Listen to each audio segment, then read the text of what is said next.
আসলে সবকিছুকে আমরা ষড়যন্ত্র বলতে চাই না, আবার ষড়যন্ত্র যে নাই এটা আমরা বলতে চাই। সব মিলাইয়েই আছে। বিএনপি ষড়যন্ত্রে বলে পা দিবে কেন? বিএনপিও তো মজলুম। 15.5 বছর তারা কি জুলুমের শিকার হয় না? তো মজলুমের কষ্ট মজলুমই তো বোঝা। আর শুধু এনসিপি কেন, আমাদের সাথেও তো অনেক কিছু হয়েছে। আমরা এগুলা কিছুই চিনি। আমরা চাই যে ফেসিবাদী আমলের সবকিছু কবরে চাপা পড়ে নতুন একটা জাতির উত্থান হবে। কিন্তু সরকার এখনো সেই পথে হাঁটছে না বলেই আমাদের কাছে স্পষ্ট।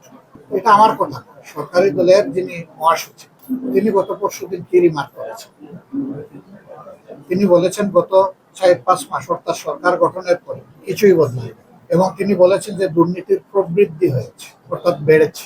এ কথাগুলো আমরা বলে আসছিলাম আর ওনারা অস্বীকার করছিলেন। এবং তিনি নিজেই বললেন, হ্যাঁ তিনি বললেন যে আমি শুধু আশা দেখি তারেক রহমান সাহেবের কাছে, তিনি চেষ্টা করছেন। আমি কালকেও বলেছি, কিন্তু দলেরও প্রধান, সরকারের প্রধান, দলকে নিয়ন্ত্রণ করার দায়িত্ব তার আর দেশকে পরিচালনা করার দায়িত্ব। তিনি প্রধানমন্ত্রী শুধু ধানের শীষে যারা ভোট দিয়েছে তাদের না, যারা আমাদেরকে ভোট দিয়েছে তাদেরও তিনি প্রধানমন্ত্রী, যারা ভোট দিতে আসে নাই তাদেরও তিনি প্রধানমন্ত্রী। 100 ভাগ লোক তার ভোট দেয়, প্রধানমন্ত্রী সারা দেশের তাকে দায়িত্ব নিতে হবে। দুর্নীতি বন্ধ করতে হবে, চাঁদাবাজি বন্ধ। স্বয়ং স্পিকার বলেছে চাঁদাবাজি বন্ধ না করলে জাতির কপালে অদূর ভবিষ্যতে বড় অসহনীয় সংকটের আশঙ্কা রয়েছে। আমাদের দেশ আবার চূড়াবালিতে হারিয়ে যাক, অন্ধকার গলিতে ঢুকুক, এটা আমরা চাই।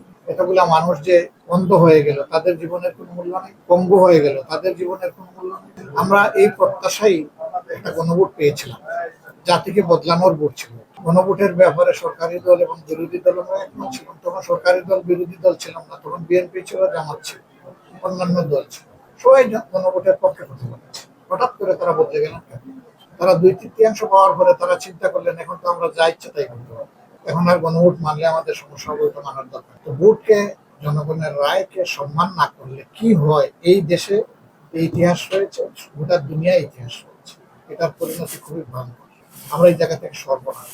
আমরা গণভোটের গণরায় বাস্তবায়ন হলে বিশ্বাস করি সমাজে একটা আমূল পরিবর্তন আসবে, যেই পরিবর্তনটা দেশবাসীর পাবে। স্থানীয় সরকার নির্বাচন কখন হবে এটা এখনো ঠিক হয়নি। 2 নম্বর হলো সরকার কিছু প্রক্রিয়া শুরু করেছে, আমরা উদ্বিগ্ন।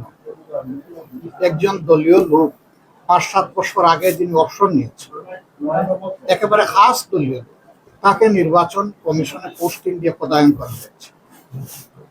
অতীতের যে নির্বাচন গেল 26 সালের 12 ফেব্রুয়ারি, এটা দেখে আমরা এমনিই শঙ্কিত।